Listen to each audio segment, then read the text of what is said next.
Hello, friends. Welcome to Chris MB podcast. Oh my God, in this moment, I have to invite it.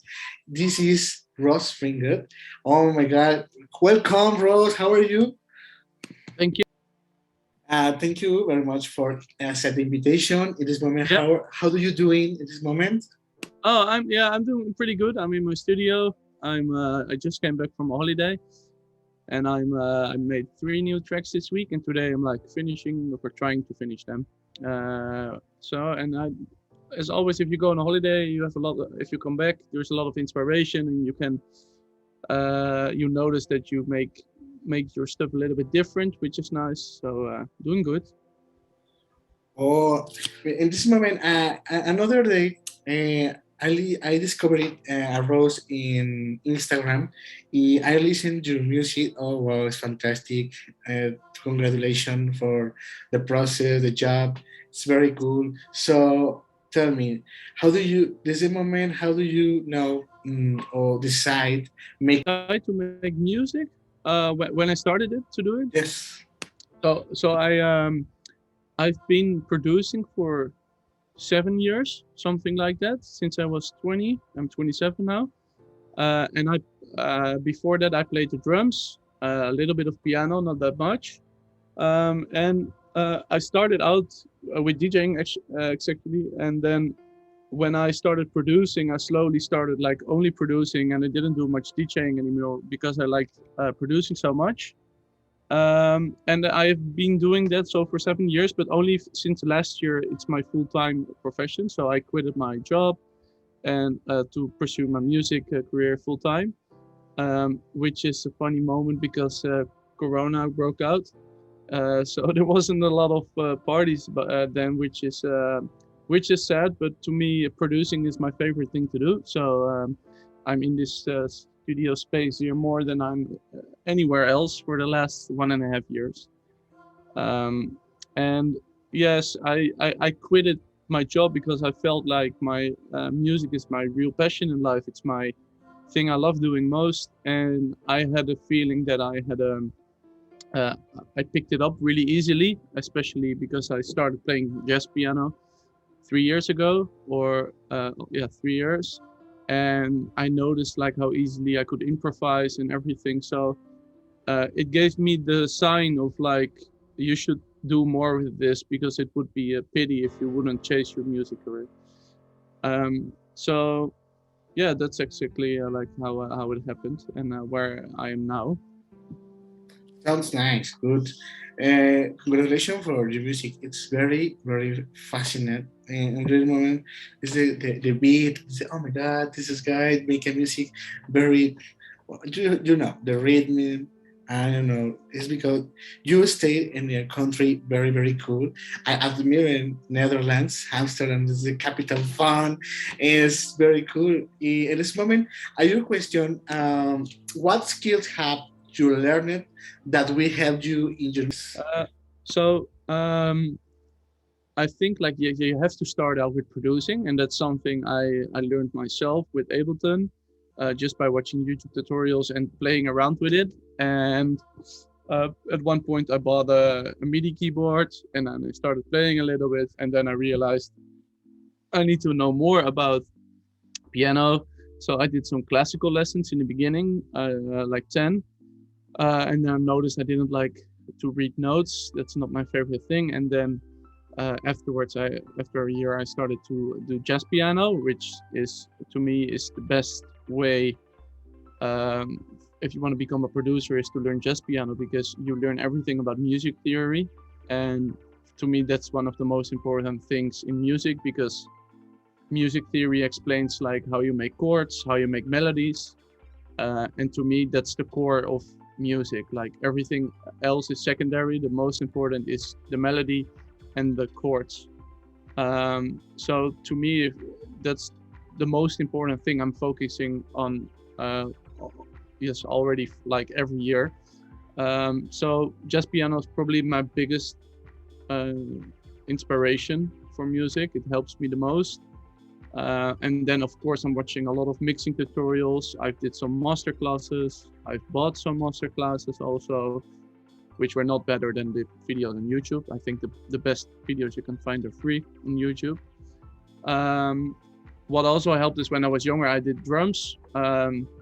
Although I still think I can improve my drums. So I'm thinking about like picking up drumming lately, but there's no room here for a drum kit. So if I had a bigger studio, I would put a drum kit here, because I'm not good at like programming drums like with your mouse. I have to play them. That's with many things. I have to play everything, the arrangement, the drums, the piano, because if you feel the music, it's gonna be you can get it out of your hands. That's the best way for me to make it original and make it musically. So I try to be not as too much in the computer. I try to make all my musical elements outside. Wow, it's 13. Rose, uh, a question. Did you always want this? Did you always dream that? The music? No, when I was younger, when I was 8, 9, I wanted to be an actor, like a movie actor. Wow. Afterwards, I wanted to be a jet fighter pilot when I was like 10 to 16. And then I wanted to be an entrepreneur. I started doing my own business. I made YouTube videos when I was younger, not with myself, but like funny videos. I made compilations. And my musical journey began when I started DJing. So a friend of mine told me, like, if you did play the drums when you were younger, then you pick up DJing really easily because you feel the rhythm and you have to beat sync it, and it's really easy if you did drumming. So I noticed that it was really easy for me, and that actually started like the flying wheel of DJing, and I have a feeling for this, and on the piano I have a feeling for that, and then the dream of like making music my career, which never existed in my head, finally revealed itself. Like so to me, that's my life biggest I would never want to do anything else than music if I can make enough money with it. But so yeah, now it's my dream, but it has not always been my dream. But if I would have been playing jazz piano when I was 4 years old until I was 20, I would have loved that. But I played football, soccer, which was also nice, but I would have preferred having music from a really early age.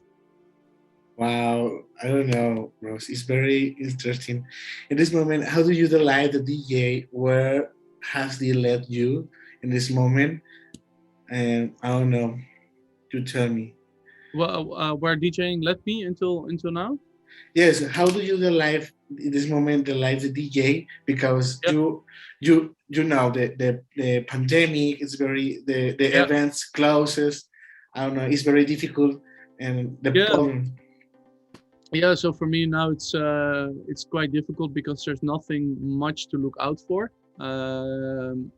I had like 2 really good bookings actually last weekend on 2 big festivals in Amsterdam, but they were canceled because of Corona. So they opened it up for 2 weeks and then they canceled again. So I thought I would be playing and then they canceled them again.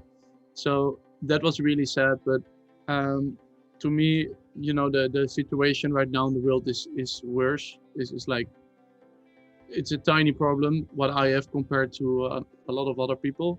So I don't feel that sad. I'm happy that I'm in my studio and I can play my music and continue working. But I hope that like within the next months I can finally play my music, because the saddest thing about right now is that I upload music. I do releases every 2.5 months, but I never see people react to my music in real life, and that's something I would really love to see. And also I think that would inspire me for new music. Like maybe I need to make the kick a little bit better or something, but I have no idea like how it would translate on a big festival system. So I hope that's gonna happen in the future. I hope. Okay, Rose. In this moment, I say this. I say always the best DJs on our world is from Netherlands, because I admire Tiesto, Armin van Buuren. Are you the best? Really, I said really. I question you. What is the best you can hear from you in your music? In this moment, your best work or job in the music, what is? What I think my best work is, my best track? Yes. Um, I think for me it's what we do for love, the track, uh, because it has a huge breakdown, big 8 chords progression, which are chords that really touch me, which I always try to, and I feel like if it's gonna be like this anthem for big festivals. If you play that track at the end of a party, because the big breakdown is really euphoric, it's really happy, and people will really notice the power of this track if they hear it on the festival on a big system. Yeah, to me that's one of the best tracks. And it's funny what you say about the Dutch DJs. It's I used to listen when I was younger, uh, so I always listened to dance music already. So that was a little sign of maybe you should do something with this. But when I was 12, 13 years old, I was always listening to trance, to Armin van Buuren, mostly State of Trance, and I've always liked those tracks. So to me, like trance nowadays is too it's become too big or something. It went away from its core, and you can hear in my music that I use the core elements of trance a little bit, like big melodies, aggressive bass line, and big chord progressions, and like huge breakdowns and everything. So trance is a little bit of my inspiration for Rose Ring. Sounds good. You have to come to Mexico, Rose, because I know you listening in Mexico is good. Can't it? You listen it. I know this moment I discovered. Oh my God, this Rose we have listeners from Mexico. Mm, what happened? This? What happened? This? I would love to come. Yeah, yeah. You are in the studio. You I see the piano for Yeah. this. Oh, it's a synthesizer. Yeah, yeah. This is. Can you touch something? Oh, yeah. It's not on right now, but I can Ah, okay. No, no I can worry, put no it worry. on. It's 1 second. Let me Okay, check. okay. Sorry, Rose. No problem, no problem. And these are you can, if I tilt this one a little bit like this. This is one of my newest synths. Wow. It's a North Wave 2, and I thought in the beginning, I don't know if this is my synth, because I thought I have a Nord piano which is outside of the camera, but I bought this one because it's smaller and I wanted to have a good piano sound, a little bit more portable. But the Nord piano has a way better piano engine than this one. So I thought maybe I should return this one and buy something which has good piano. This only has sample pianos. Oh But yeah. this one has a crazy good synth. Yeah, I've been using this one this week for bass lines. And if it loads up, I can um, yeah, 1 second. And the sound of this thing is really good. Okay. It's working. Yeah. No.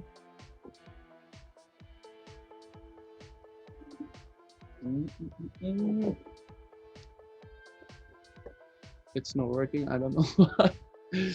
Maybe.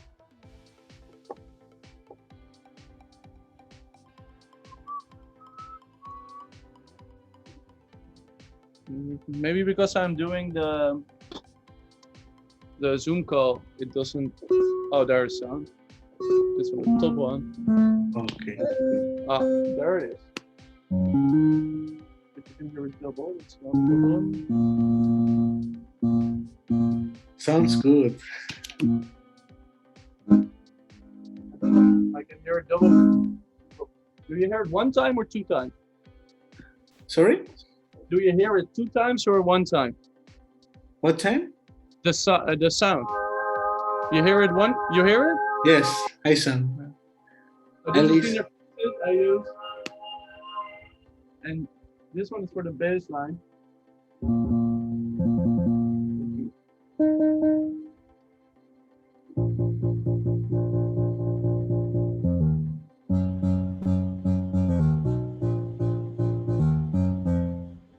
crazy. I love it.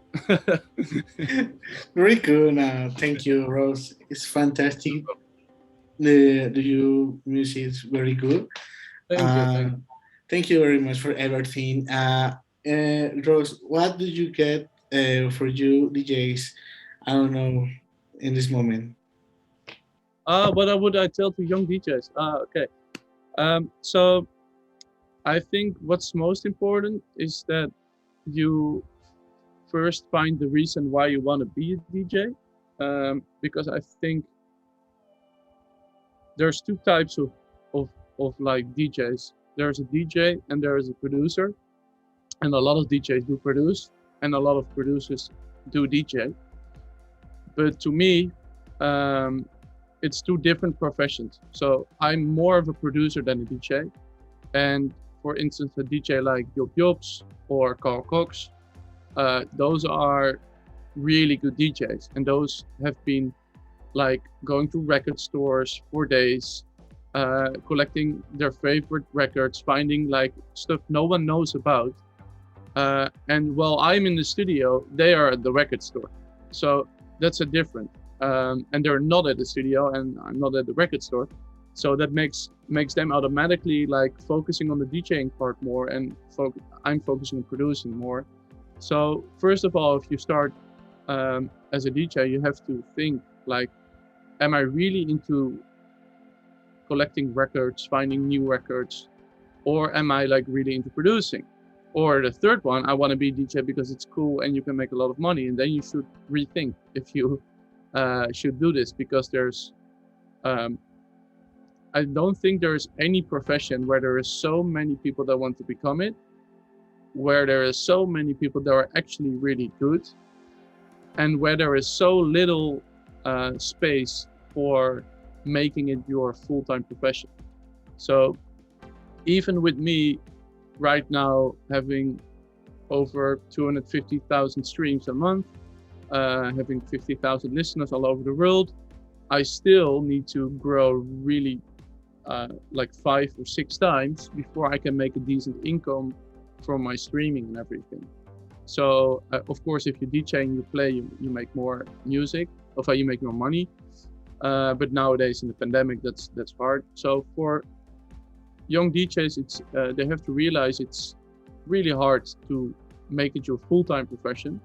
So start out with it next to your job, like buy a small DJ set and see if you can actually mix and if that works. But like the mixing part to me as a DJ, like being able to mix like one record to the other, that's 5% of being a DJ. The other is like reading the audience. The other 95% is reading the audience and finding actually good records, which are rare or which really do fit together and people don't know about. I think a lot of people, they underestimate how hard it is to become a good DJ. They think if you can mix, you're a DJ, but to me, mixing is really easy. And nowadays you can sync on all those players.